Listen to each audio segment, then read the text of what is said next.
All right, we're back for number 3 here. It says a water tank has the shape of an inverted circular cone with a base radius 2 and a height of 4. This one's kind of tricky, although I did write the test and there is one similar to this, so I'd probably pay attention.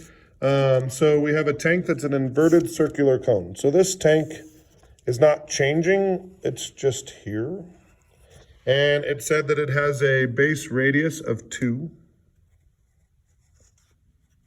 and a height of 4. Okay, so that's staying steady. Also says water is being pumped into the tank. Okay, so water is being pumped into the tank. So somewhere it's not full if it's being pumped in. So we have water in there, and I'm gonna need to label this water. So this water has a height, but that height is changing, so I'm gonna call that H.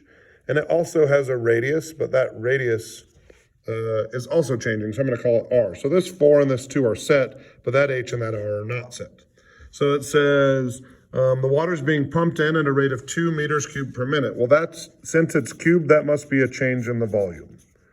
So water is being pumped, the volume is changing at 2 meters cubed per minute. Again, since the volume, the water is going up, this rate is positive. And it says, find the rate at which the water level is rising. Well, the water level in my picture is represented by H. So my question will be, what's dH dt? And then it says when the water is 3 meters deep. So that's when H equals 3. Okay, so first things first, I have to relate the variables V and H. And the way I do that is by the volume of this, which would be 1/3 pi r squared H. And again, if you're on an AP exam, they're going to give you this formula. They're not going to expect you to memorize. But the reason we get 1/3 pi r squared H is if we had a cylinder here,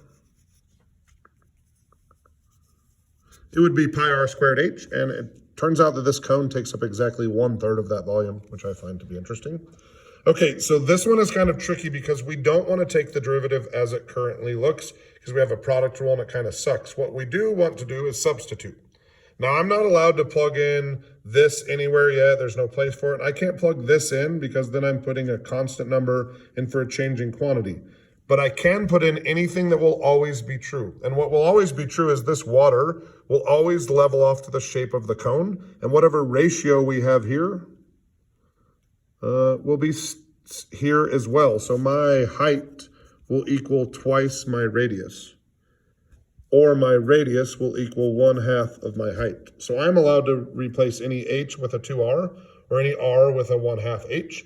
And since my question is about H, I'm going to replace R with 1/2 H. So I'm going to do volume equals 1/3 pi R. Oh, I'm going to replace R, sorry. So instead of R, I'm going to have 1/2 H squared times H.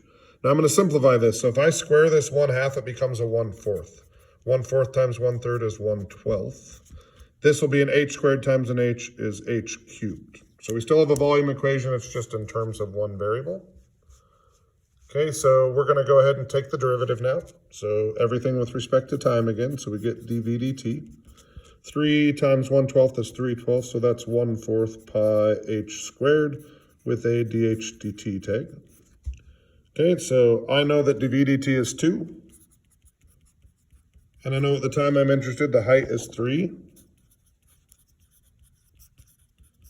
So I get 2 equals 9 pi over 4 dH dt, which means I'm going to multiply by this reciprocal, so I get 8 over 9 pi. And again, if you're going to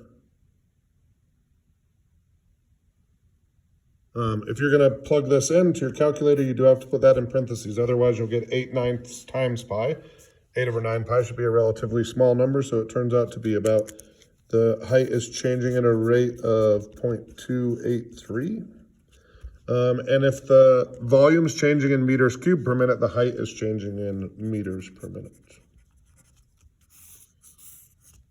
Okay, so again, we set up what we know, what we want to know, when we want to know it. We have an equation which would be given to us on an AP exam. This one has too many variables, so we replaced.